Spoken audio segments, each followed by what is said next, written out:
Pra começar, então é isso mesmo da tarifa que eu vou te falar. Os caras aumentou e agora vai sobrar pro bolso. Pra você que ainda é novo, tá ligado, nem vai precisar tanto moço. Você ainda não tem um trampo fixo, mas é isso mesmo, sei que um dia chega lá e o trampo vai ser bem compensado. Mas o busão vai ser meio árduo, porque é o calor do caralho, tem Wi-Fi, tem tudo. Mas a porra do sinal, como já dizemos, não é tudo isso. O bagulho é fraco demais, e aí, baratina perde a paz. No meio do caminho, sentado no gosto, tá ligado, vai ter logo uma morena te visando. E aí você vai ficar como todo suado, fedendo e nem vai ter como ter. Tarifa do busão. Não deu nada, não. Pode ir, pai, eu sou novão, mas na rima eu não brinco. Eu sou novão, mas hoje mesmo eu vou acordar às 5. Pode ir, pá, aqui não é brincadeira. Eu sou novão, mas eu já trampo nas feiras. E pode ir, pá, já passo o meu aprovante. Eu vendo umas bolas e uns colantes, tá ligado? Rap desde a infância, eu vendo uns artigos e é pra criança. E pode ir, pá, nem sei o que falar, porque o busão eu nem muito vou pegar. Por tá ligado, a minha ideia é sempre reta, por isso que eu sempre só ando de bicicleta. Então pode pá, rimando com meus fiéis. E o meu corre eu sempre fiz mesmo com meus pés. É a mulher pizza. Pode ir pra mina que ficou famosa na internet. Disseram que ela sabe fazer Então pode ir pá.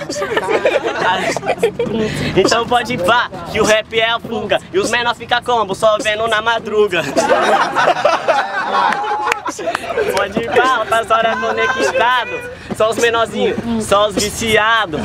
Pode ir pá, eu escuto o Ice Cube enquanto o menorzinho já tá no RedTube, parceiro. Aí, pode ir, né? Enquanto você tava na feira, na madrugada, a tal da Paloma tava dando uma sentada. Pensou quem que tava filmando? Tava ali de canto só babando, olhando, querendo tirar uma casquinha da mina. Mas não arrumou nada, porque com ele não combina. O que combina mesmo é com quem chega na cena. Bota o bagulho pra fora e vai ter problema, quero ver. Se tiver te filmando, esse bagulho vai estar lá trincando, moleque, tá ligado? O RedTube trincou, mas agora o L3 improvisou.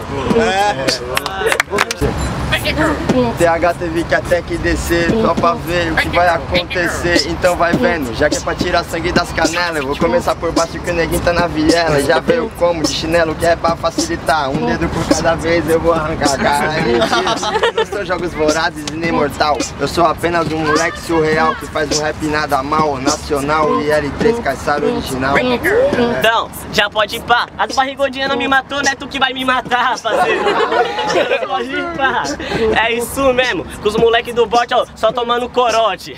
E o corote pode ir pá, no rap eu me vingo. Eu e meus parça, hoje só os mendigos. Com os mendigos, eu sempre mando a rima. E tá ligado que aqui cai minha firma, eu passo o clima. Passa o clima, passa a vez, porque agora vai chegar pra te degladiar outra vez o L3, que vem chegando sem problema. E aí, menor, aprende que o rap é nós no esquema. Nós no esquema, então pode ir pá. Eu nem sei o que falar, mas pode ir pá. Vou ter que responder, então vou ter que te passar o proceder. Pra me passar o proceder, eu vou te passar uma visão. Troca esse boné que tá atrapalhando a atenção. Acho que você tá meio que descontrolado, toda hora com a fivela apertada. Mas pode ir pá, porque é o nervosismo. Mas se tratando de rima, eu chego no terrorismo. No terrorismo pode ir pá. Minha rima todo mundo ama. E se é terrorismo, minha rima é Osama.